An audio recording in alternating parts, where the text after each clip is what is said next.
Hello everyone and welcome to a new video in which I will show you one of the most hated openings for Sicilian players. This is going to be a guide on the most important things you need to know about the opening that is known as the Alapin Sicilian.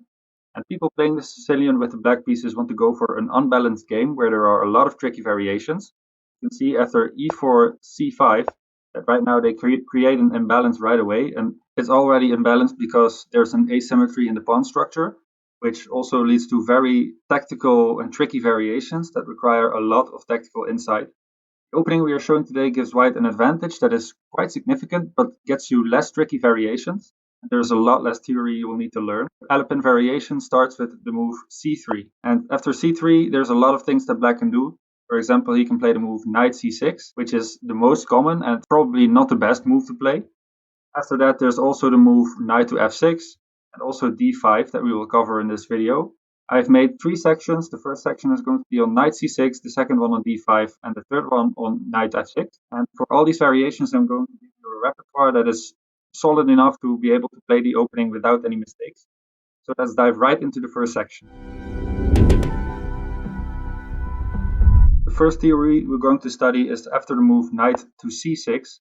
And right now we've played the move c3, and that is all because we want to prepare the move d4. So after knight c6, we're going to play d4 right away. And let's say they take and we take back. We have now a strong center. That's not really what a Sicilian player wants. He wants to create an unbalance and not let you take the center with both pawns. But right now we did succeed in that. What black has to do in this position is play the move d5. That transposes into the second section we're going to cover later.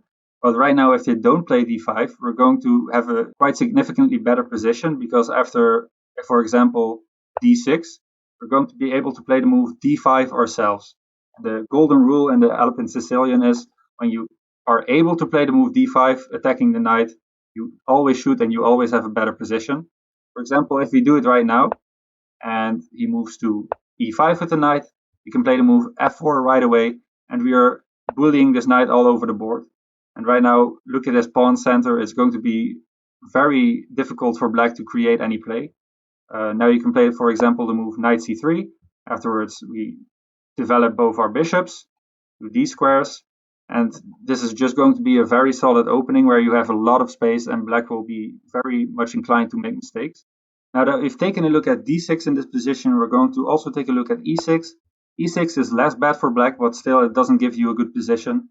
Right now we are able to play the move d5, and the golden rule was if we can play d5, we're going to do it attacking the knight on c6.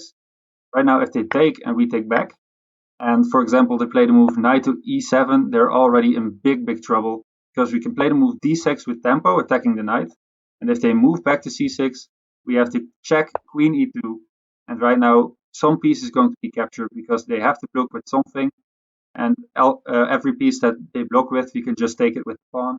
We're already up a piece. Let's say they play the move knight to e5. They're still in big trouble because we can play the move knight c3. This pawn is not going anywhere. They have to play d6 themselves, and this pawn is just getting in the way of the development of this bishop, for example. Also, we are able to play the move f4 at some point, and if they move to g6, we can develop our knight and look at all the space we get in black's territory. They shouldn't be happy with these kinds of positions. Now, after taking a look at d6 and e6, what also happens a lot is that they play the move g6. And g6, it's getting them ready for an accelerated dragon. And right now, if you play the move d5, because we are able to, they play the move knight to e5, they're already trapped. Because after the move f4, this knight has no squares to go to. And also these squares are covered by the bishop and the queen. So they're already trapped and losing a piece in the next move. Now that we've seen how all of these moves are just bad for black, we're going to take a look at the best move, which is d5. And d5, it transposes into the main line with d5 on the second move, without having played knight to c6. And this is a good position that black gets, at least, well, not better, but decent. Because after they take and they take back with the queen, they're attacking this pawn with both their pieces, so we have to defend it first. And right now they can pin the knight, and this is a starting point for a variation in the main line. For the second section in this video, we're going to take a look at the move d5 and the second move for black. Right now, this looks kind of like a Scandinavian after having played c5 first, but the difference between the Scandinavian and the Alapin Sicilian is that whenever the queen takes back, there's no knight c3 move kicking away the queen. So actually playing d5 and capturing back with the queen is pretty good for black in this position. Right now we are going to play d4, and d4, it allows black to exchange the pawns, giving you an isolated pawn. You are going to have to learn to play with an isolated pawn. This is kind of a thing with the Alapin Sicilian. This could potentially be a weakness, but also it can be a strength in the mid game. If you're able to push the pawn and trade it off, you're going to be in a better position. And once they are able to block it with, for example, the knights, then you're going to have more trouble trying to create some kind of asset in this pawn. But right now, the normal move for black is going to be either knight c6 or knight f6. Whenever they play the move knight c6, attacking the pawn, we play knight f3. And after bishop g4, this is the variation we saw after knight c6 in the second move. And there are two main variations in this position. The move knight c3 gets you very complicated and tricky positions. We've also covered knight c3 in the trappiest opening video I made recently. I recommend you to play the move bishop e2. And bishop e2 also comes with a trap, because black players might be inclined to take the knight and then take this pawn with their queen, because they can take it. But this just blunders bishop takes c6. And right now this queen is undefended, so in the next move we're going to be able to take it. But whenever the black player doesn't fall for this trap, they're most likely going to play either e6 or knight to f6. e6 preparing to place the bishop on b4 whenever the knight moves to c3, pinning the piece to the king, so that the queen doesn't have to move immediately. Now whenever they don't play e6 in this move and decide to play the move knight f6, which is already really bad for black, they're going to have to play the move knight c3, attacking the queen. And if they move to d8, for example, we can play the move d5. When we're able to play the move d5, attacking the knight, we always have to. And right now, the knight almost has to go back to b8, because if it doesn't and perhaps goes to b4, we have to move queen to a4 check. And this is just going to end up really badly for the knight. If he moves back, we're going to take with the pawn. So he just loses the knight in the next turn. Now let's take a look at the move e6. If they play e6, we are going to play knight c3 ourselves, and after bishop to b4, pinning the knight to the king, we're going to castle away. And right now we are attacking the queen once again, so usually they take, and after we take back, we do no longer have an isolated pawn in the center. This one is backwards, but it's defending a very key pawn on d4. So I think right now you have a better position as white. Let's say if they play knight f6 after this, we can play the move bishop to a3, and that prevents the black king from castling, which is really good positionally, and black has to really know what it's doing to make sure that it doesn't end up badly for him. Right now, for example, they can play the move queen to a5. We are going to be defending this bishop with the move queen to b3. Right now they almost have to play queen to b6, allowing a trade, which would be bad for us if we take it, because then the rook would attack the bishop and we would have to move it.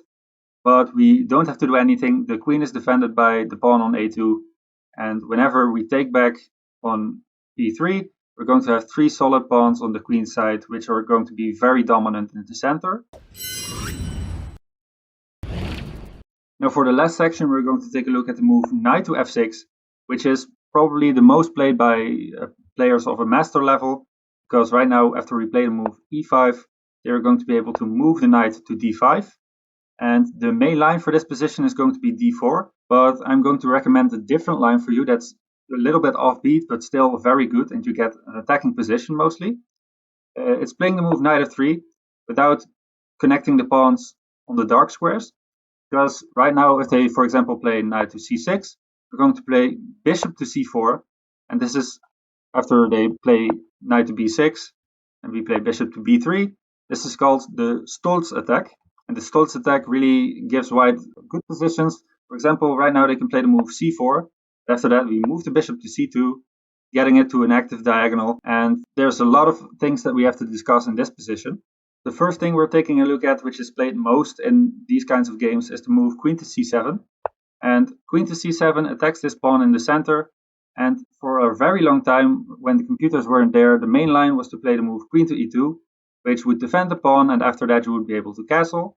But we actually got convinced of the fact that we don't even need to defend the pawn at all, and we can just castle right away, because right now after they take the pawn, we take back and they take back. They are up a pawn, but we are going to get a very big initiative. Now we first play the move rook to e1, attacking the queen. After they move back to c7, for example, we're going to play a4. And a4, and at a later point a5, attacking this knight on b6, is a very common motif in these kinds of positions in the Stolz attack. This knight is going to be very loose, and we're going to be able to attack it at multiple occasions. What black can do is play the move e6 right now, but also a5 is something they really play a lot. But a5 I wouldn't recommend, because after this we have to move knight to a3, and after that we are able to jump into the b5 square, attacking the queen. We are really getting a good position here. The pawn on a4 is not going to be able to be taken very soon, because the bishop is staring at it, and also when the knight moves, the rook is defending it. So it's going to be a very solid structure. Now instead of a5, they also are able to play the move e6, for example, but right now we do play the move a5, and after that they will probably go to d5 with our knight. There's no real other way to be able to keep the knight. After that we play the move d3. And right now after they take, and we take back with the queen, there's already a battery staring at the h7 pawn. Also, this structure is going to be very solid against the knight on b5, and there's not going to be many issues. Now in this position, they also have the possibility to either play d6 or d5. And in both cases, let's say after d5, we're going to take the pawn, he takes d6, and right now they take back with the queen. We can castle. Normally they play the move bishop to g4, and this really is critical because they want to pin this knight on f3. Now after h3, bishop to h5, and rook to e1. I mean, there's a lot of things that black can do still, but usually he plays e6, we play b3, trying to attack the pawn from the different side. Right now after bishop to e7, knight a3, he takes b3, a takes b3, they usually castle, and we now have 3 pawns here on the queen side against the 2 from black, and this usually gives us better positions in the endgame, and we are always able to play the move d4 right now. Really a strong pawn in the middle of the board that really controls very key squares. After seeing the variations after knight c6, d5 and knight f6, I'm going to give you an example game of how an Alapin Sicilian can really work to your advantage and really annoy your opponent.